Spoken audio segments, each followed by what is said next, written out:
Welcome,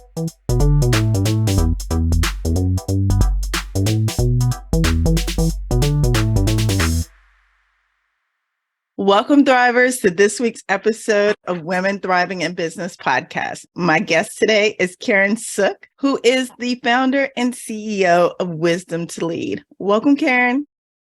Thank you for having me. I'm excited for our conversation. Yes, me too. This has been a long time coming, so I'm excited that we are finally getting the chance to have our full out conversation. So, Keren, to get started, tell the listeners all about Wisdom to Lead.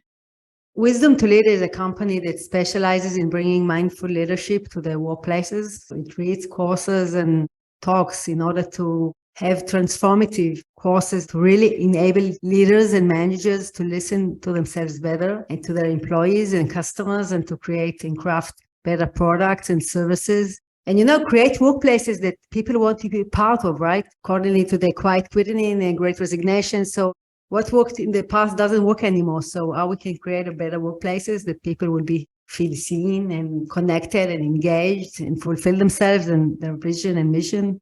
I have this company. In the last 20 years, I've been working with leaders to promote change and growth. And I conducted a PhD, a case study in a high-tech company. And, my leading question was, what is the role of leaders nowadays? In leading financially successful organizations alongside motivating their employees for meaningful and intrinsic motivation in order to help them bring themselves and be creative and for the organization to be innovative. And I actually found that mindfulness is a crucial element that we will need to embrace nowadays in order to lead our companies and be in the cutting edge and engage our employees. So from this place, I crafted my transformative course, retreats and talks. 5 years ago, I was invited to teach in Hong Kong in PolyU. They opened a master degree called Executive Meaningful Innovative Leadership in Hong Kong. And they actually opened 30 hours component of mindfulness. And I started teaching them, and then all the dots were connected. This feeling that you understand that your personal tools, that I'm in this path for 20 years, I didn't think that I will bring these tools to the corporate world and to leaders. And then it came to me that I will do it. And this is what got me to craft my retreat courses and talks in order to blend these two worlds in order to help them implement the mindfulness into day-to-day cultures. Right. So as you think about, you started on this journey 20 years ago, and I know you've had your business for quite a while as well. It seems like mindfulness is the new catchphrase. This seems like everybody now is embracing this idea of mindfulness as a way of engaging employees, creating corporate success. But back when you started, what was the reception to this? And what types of organizations were you working with at that time before you realized this actually has an impact in the corporate world? And what were you doing before? How did you see this kind of wave of embracing mindfulness come into play? So first of all, I forgot to say that I just launched my new book based on my PhD and 20 years of experience called Mindfully Wise Leadership, The Secret of Today's Leaders. I was waiting for this moment a long time ago, but the market wasn't mature for it. And I think the coronavirus transformation transformed also the global world, but also the workplaces, and caused people to ask themselves tough questions, right? Where do I want to invest my time? Why do I want to engage in this company? We're experiencing stress and burnout and anxiety. So I think this was the engine that made it go even faster. But you said when I started with it, actually, I always worked from a place of mindfulness, but I never called it like this. It wasn't appropriate as now. And then I conducted my PhD, and then I started talking about it in the corporate world and facilitating talks. And it took time. I needed to find the right words to define in order to bring it to the corporate world, because at the beginning I didn't use the right words, so it didn't resonate. And it wasn't mature, but I think nowadays people are looking for it because we're really stressed out. We're really feeling a lot of burnout, anxiety, investing a lot of our time in the workplace, and we don't want to work anymore on automatic pilot. And this is what actually happened lately. And, it's funny because one of the managers who read my book said, it looks like you were waiting for this great resignation, quite putting in all the answers is in your book. So I said, yes, I'm waiting a long time that it will be mature. So it's a process, but I think it's now the time because we really need it. So Keren, talk to us about your entrepreneurial journey. You're working in this place of mindfulness, but talk to us about how you maybe went from being an employee to an entrepreneur, or if entrepreneurship was just in your blood and it was what you started out doing. So just talk to us a bit about your journey. Let's be honest, I always felt the need to bring this new knowledge to the workplace. So till I completed my PhD, this was my mission. My first goal was to complete the PhD in order to bring this knowledge. So I always was kind of an entrepreneur. I wasn't a full-time employee in a company, so I worked as a freelancer at other consultancy groups and brought this knowledge. And actually 15 years ago, I was working with one of the companies that I wasn't really engaged, but it was a good time for me. I was going through personal struggles, so it was good to have my work there. And then a senior consultant approached me and asked me to work with him. I really appreciated him, but I heard from colleagues that he can ask me to work with him, but the moment he won't have anything to give me, he will let me go. So I need to consider it. And I said, okay, I'm taking the leap of faith and I'm going with him. And actually, this is what happened. 6 months after I started working with him, the budget was closed and he let me go of the project. And I was in a place that I needed to decide how to go forward. And then I decided to go my own path, to create my own clients. And people already work with other employees and managers. So they took me to their organization. So I started working with different companies. And then I decided to invest my time in conducting the PhD. So it was actually, a place that helped me to fine-tune my path and to go my own way and to let go of a work that didn't work for me anymore and to start working with them and then moving forward. So it was the trigger to go to my path. Sometimes you meet people for a reason. And from then on, clients started coming and I conducted my PhD. But at the beginning, I was an organization consultant, meaning I came to organizations, created a diagnosis and gave them a report and told them how they should go forward. And usually I was working with the senior management teams one-on-one. Like 6 years ago, I decided to move to another place, letting go of the consultancy, but crafting my own transformative courses and retreats and talks. So having my own products that I offer. I don't do the consultancy anymore. So, I organically evolved in my path and moved on forward to feeling like my vision and mission is to increase the awareness to these tools and to this new paradigm among leaders, individuals, entrepreneurs. And so this is part of my journey. I remember a tough period in my life. I was around 30 years old and I was searching for a job. I think it's after this boss I told you that recruited me and let me go. I was searching for a new job and I was going to interviews. And I was rejected once after time, rejection.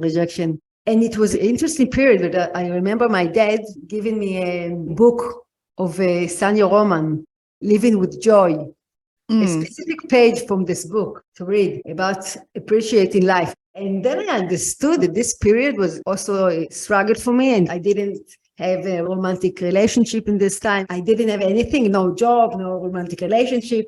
But I have good friends and family. And you know what I learned in this path? First of all, to love myself unconditionally, not connected to what I'm doing, to my job description and external things, but to connect to my worth from my inner strength and to increase my self-esteem, to accept myself as I am.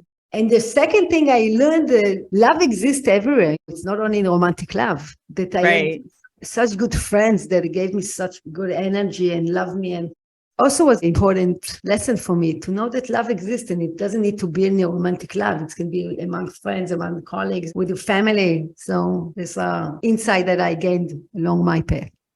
From those two kind of lessons really about loving yourself and that love exists everywhere, how does that or did that shape or inform your work around mindfulness? Because I think those are two very important lessons that a lot of people don't necessarily get. Look, at the end of the day, I really believe that we are kind of the tools for what we bring. So I needed to go through this transformative process myself in order to be able to help other people to connect to themselves. So I started off connecting to myself because, in Israel, it's a mandatory army. So I went to the army and I was a sniper instructor.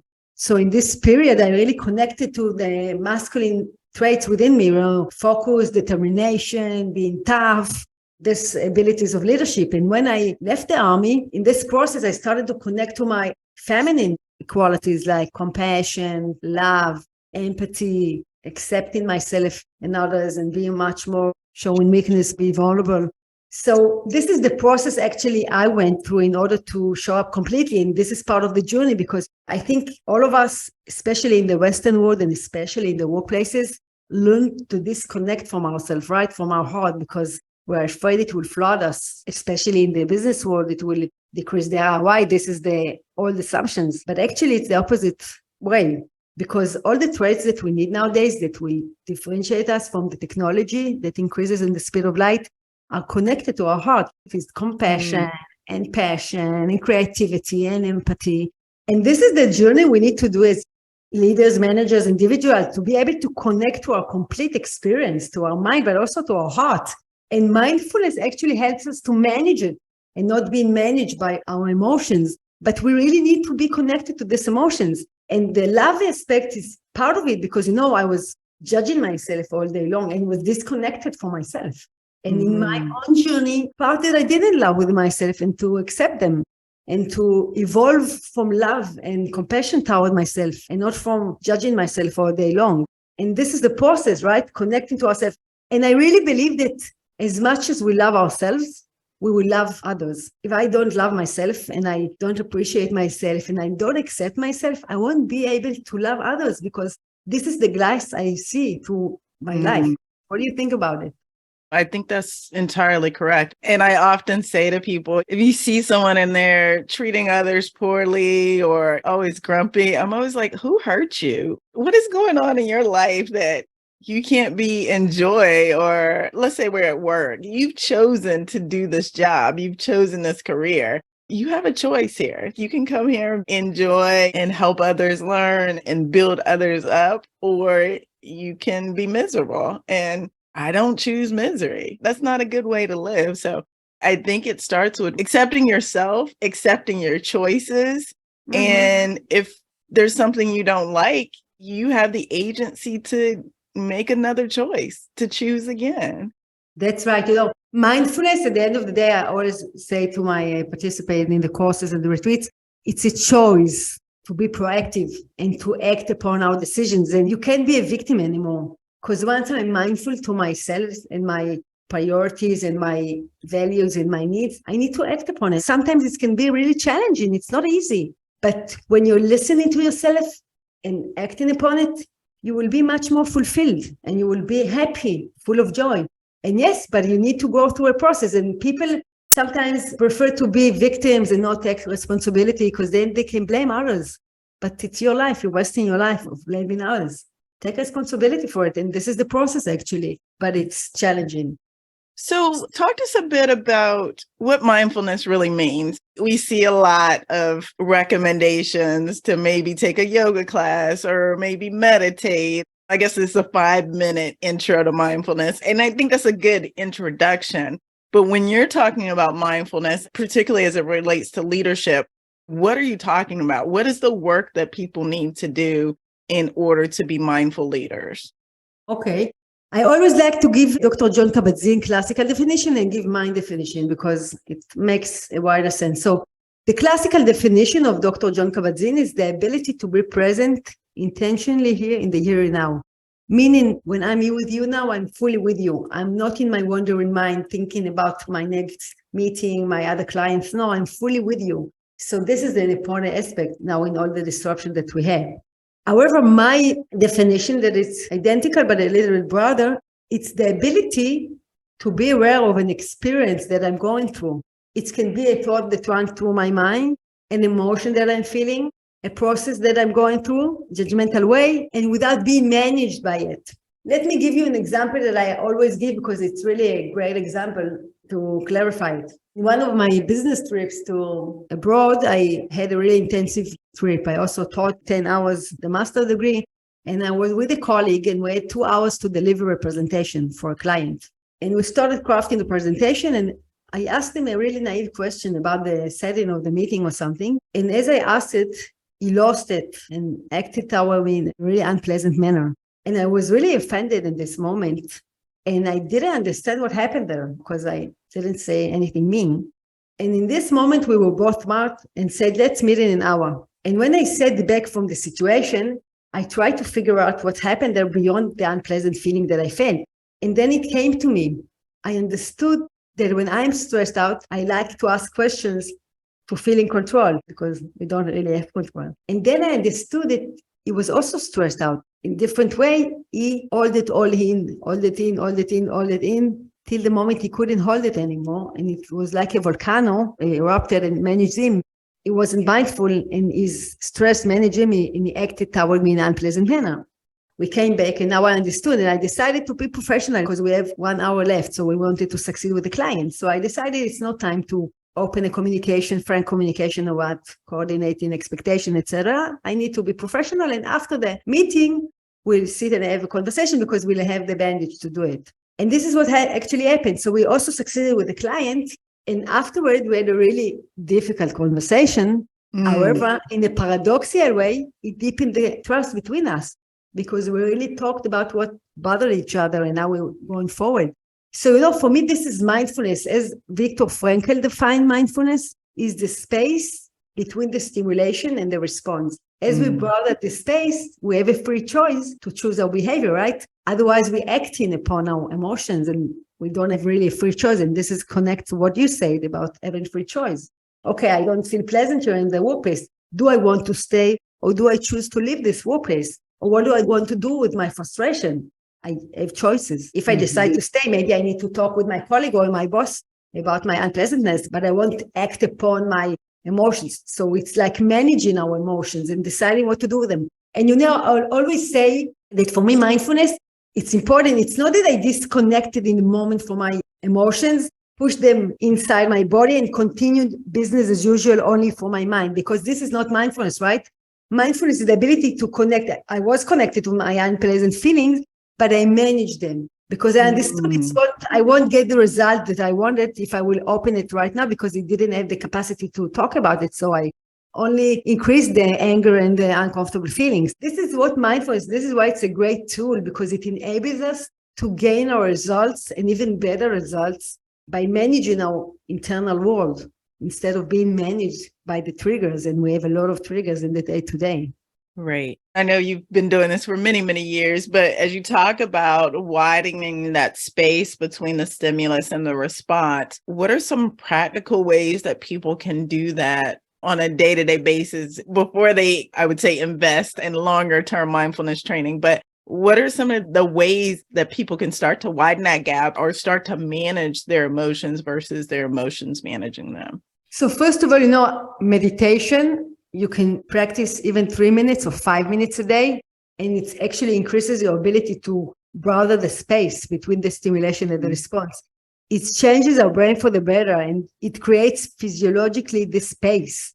So even if you believe it or not believe it, although there are more than 6,000 scientific published that shows that it changes our brain for the better, increases our wellness and our health. But even if you are not engaged in 30 minutes of meditation, only pausing for 3 or 5 minutes a day between meetings, even that can be great. Even take yourself out to nature for a walk for 10 minutes if you're not connected to meditation. If you see a thought come, let it go and bring your attention to the here and now. Be present for a moment or a few moments, not in your mind, because usually we are in our minds. In the mind and thoughts are managing ourselves. And once we create space for ourselves, it can be indoor, outdoor. It helps us to pause in this moment. And another tip I can give you, if you know that someone triggers your buttons, pushes your buttons every time you see him, be aware of it and ask yourself, why does it happen to me? What in this person touches my button? Maybe the way he talked to me, maybe the timing he always finds me with other people.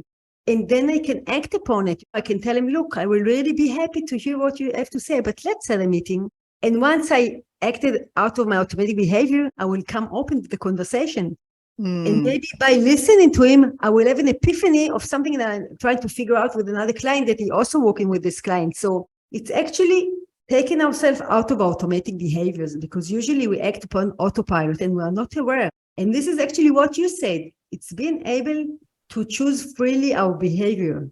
I call it sleepwalking. We're living, but we are actually sleeping. We're not choosing our behavior. We're not choosing how to react. We're reacting to triggers all day long the way we acted till now. But mindfulness and self-awareness helps us to broaden this space and choose differently. And it can be small things, it doesn't need to be a big change.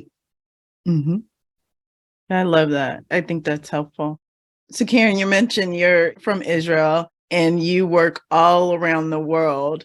So what are some of the differences that you've seen as you're working with clients across the world, either in their receptiveness to this idea of mindfulness and leadership and or how they're practicing this? It's a broad question. I think at the end of the day, when I bring this mindfulness worldwide, I do believe in inviting people to these courses and retreats because, again, it needs to be a free choice. So you can't force it on them.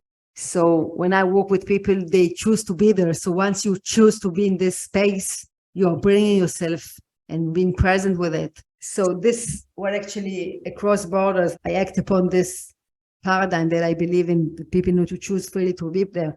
And not everybody is ready for it. That's okay. Usually I give a talk and some people are the change agent that they are really ready for it and they practicing it in the day-to-day and they embrace it in the day-to-day. So they will be the first to come to the courses. And that's great because they will go through the transformative experience and then it will resonate in the organization and then other will want to also, and then we'll open another course. But you see, it will be like throwing a stone to the river and creating ripples.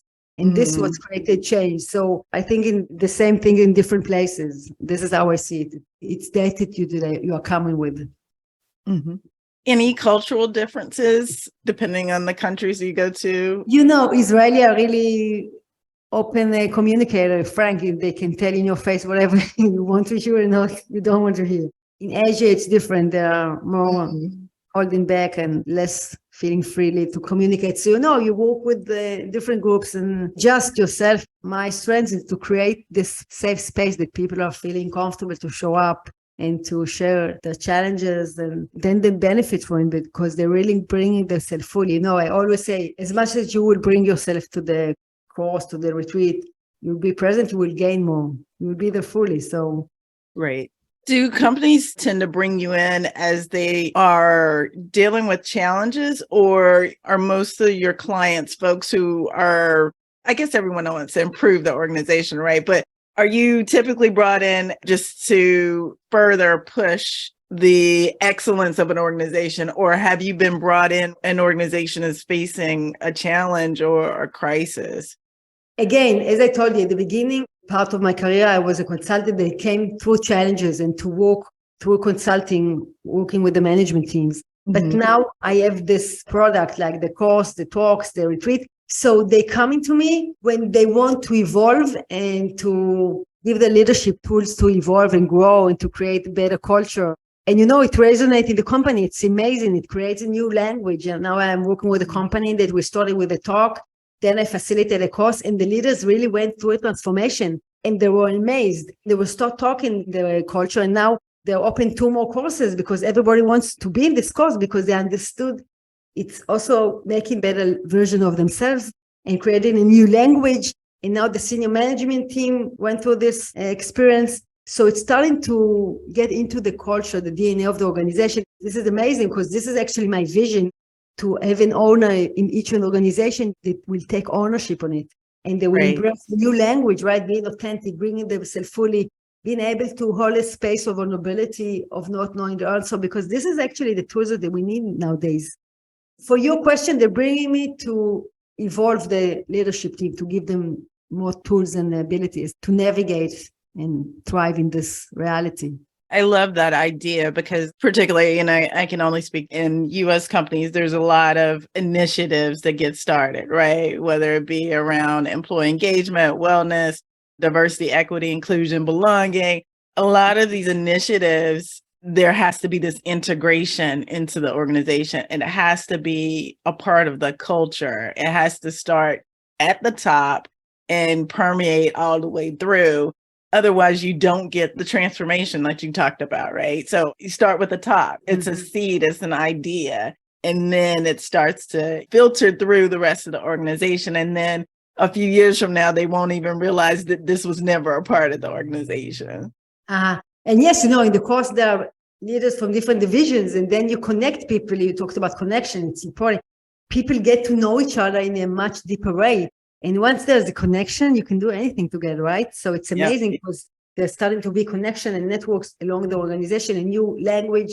And yes, you create something much more deeper. And I really believe that at the end of the day, business is about people, right? And once we have this connection and seeing each other in a deeper way, we can achieve everything. Yeah, I love it. I love it. So Keren, as you think about your entrepreneurial journey, what have been some of your biggest challenges in your business? My biggest challenges, I don't have a specific big challenge. I think it's because I always look for the next thing. So I'm evolving organically. I don't have a good story to tell you, wow, this broke me and I learned from it, sorry. But I don't have a good answer, sorry. But I can tell you a lesson that I learned during my process as a consultant, if it's interesting.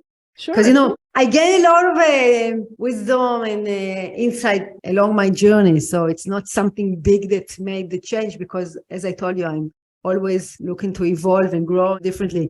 So a nice story that I love from my consultancy like 15 years ago, it connects to our story about connection and seeing people. And I think this is important, to be honest. When I started my journey, I was really goal-oriented. I didn't see anything and I didn't understand why you need to have small talk with people, Let's do the work and continue on. I don't have time now for small talk and connection. So, this is the process actually I went through to understand how important is the connection, how important is to listen to others and to connect emotionally and not only be goal-driven because it doesn't work anymore, right? We want to be with people that we feel seen and connected and then we can achieve everything. So this is actually a big lesson that I evolved to. You see, I'm going through this process so I can't say, okay, but now when you ask me, I embraced it and say, okay, this was my lesson. And we'll give you a nice story about it that I also wrote in my book.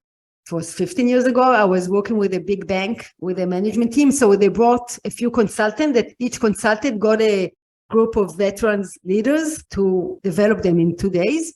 And before I started with my group, a senior manager from the bank came to me and told me, look, you have a really challenging manager in your group. And if you can't cope with him, we let you take him out of the group.